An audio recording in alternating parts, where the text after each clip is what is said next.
Now let's adjust how we lock the car. Go to vehicle, we have central locking. Let's look at this.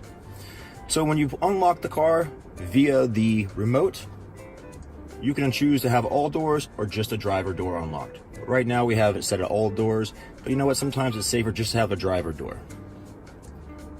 We have the comfort opening with the windows. So you can go ahead and hold down the unlock key and it will lower all the windows for you. Say it's a hot day and you want to let some of the hot air out, you want to keep this one on.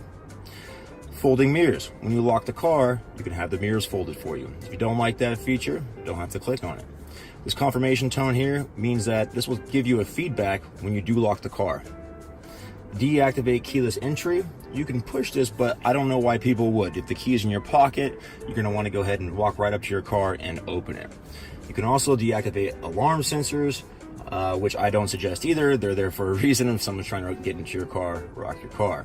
Now you can do the exclude trunk. So if you unlock the car, it will unlock the trunk as well. If you push that, it will not unlock the trunk unless you actually push the lock, the unlock for the trunk.